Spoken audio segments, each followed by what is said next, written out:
Bonjour, aujourd'hui on va voir la loi du pur désir. Le désir, c'est une possibilité qui cherche son expression. Ralph Waldo Emerson. Les deux prochaines lois sont mues par nos intentions et nos motivations. Sous chaque impulsion et sous chaque désir gît la raison réelle de votre recherche. Bien qu'il soit possible que vous ne soyez même pas conscient de ce qu'est cette raison, elle va accélérer ou bloquer la réalisation de votre désir en vertu de sa nature énergétique.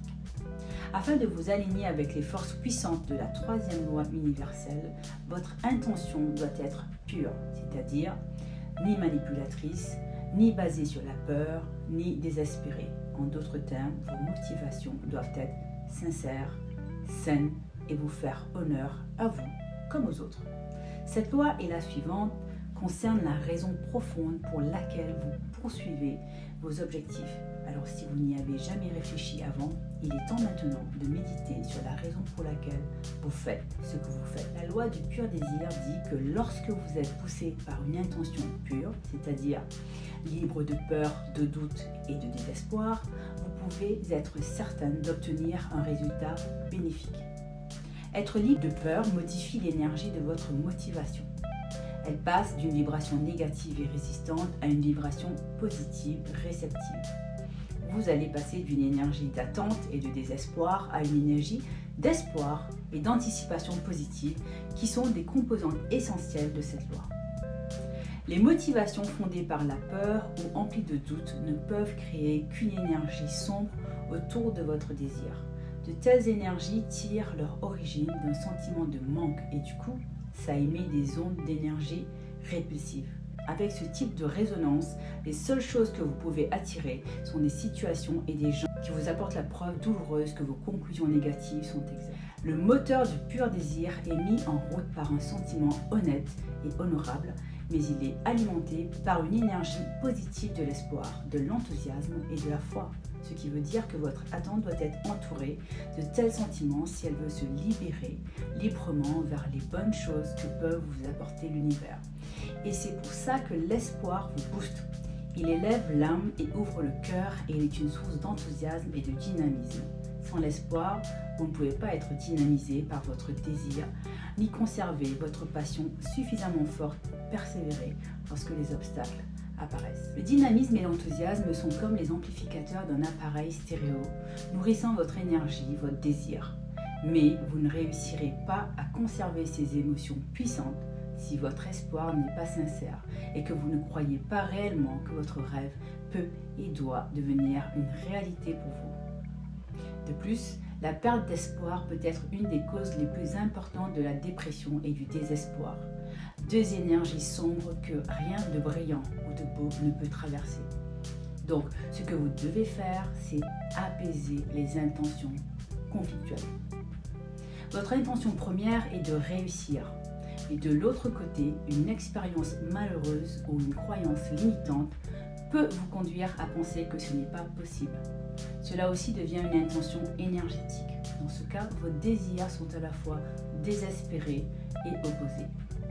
Ces deux intentions se combattent dans le domaine énergétique.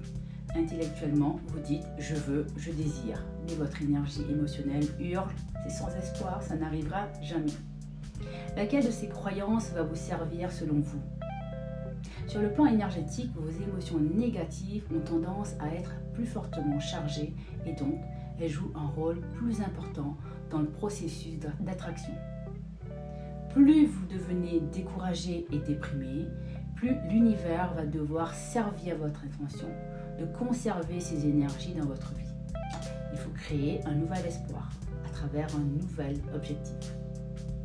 Si vous vous sentez abattu, vous devez raviver votre espoir et redéfinir vos croyances. Sans anticipation positive et sans confiance dans votre réussite, vous serez pris dans le réseau des intentions conflictuelles, piégé dans un manque d'énergie, d'activité qui ne peut conduire qu'à une absence de résultat. Peu importe votre intention, si vous vous lassez à l'abattement, vous serez abattu.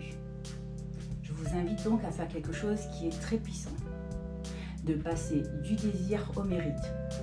Il ne suffit pas de désirer une chose, il est également nécessaire de savoir que vous la méritez. Pour que vos souhaits soient purs, vous devez sincèrement croire que vous méritez ce que vous voulez. Le sentiment de mérite est une chose qui vous a sûrement été inculquée quand vous étiez un enfant. La façon dont vous êtes traité ou maltraité dépend de vous. C'est fondamentalement lié à l'approbation que vous avez eue quand vous vous êtes forgé votre identité. Ces croyances constituent une part influente de votre processus actuel d'attraction.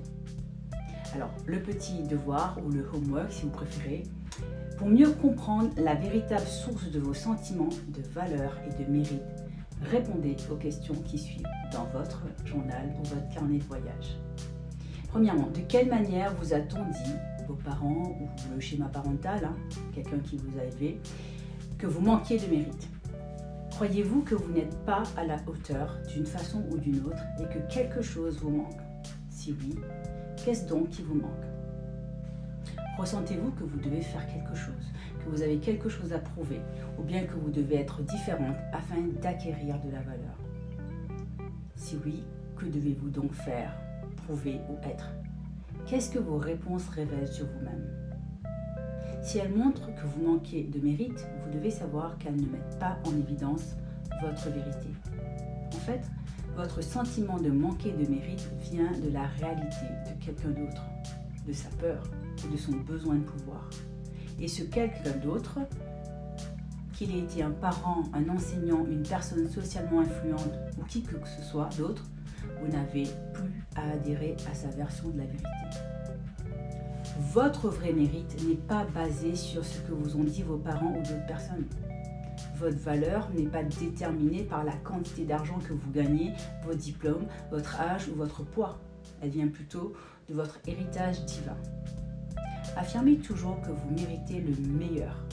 Votre valeur et votre mérite sont des dons de votre source originelle. Ils viennent de votre héritage divin, de l'énergie d'amour inconditionnel de votre Père éternel. Provenant d'une telle source, votre mérite ne varie ni ne faillit jamais. Il n'y a aucune condition à remplir, rien que vous n'ayez à faire.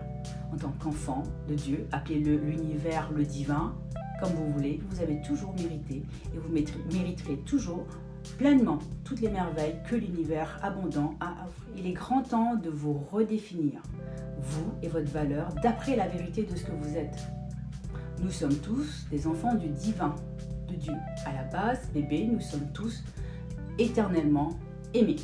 Alors écrivez des affirmations libératrices dans votre journal pour contrecarrer les préjugés que vous avez découverts en répondant aux questions que je vous ai énoncées. Ajoutez des affirmations sur votre mérite inconditionnel. Laissez tomber toutes les conditions, distorsions qui ne soutiennent pas cette nouvelle compréhension. Ces limitations forment la prison qui font obstacle à votre réalisation. Cela ne fait que créer des limites énergétiques étroites dont vous allez devoir finalement vous libérer. Lorsque vous vous libérez de cette prison, vous êtes libre de lâcher prise encore plus et vous êtes capable de recevoir tout ce que vous désirez. Laissez tomber quand vous relâchez votre emprise, constituez votre engagement ultime dans la confiance et dans l'avenir en vous-même.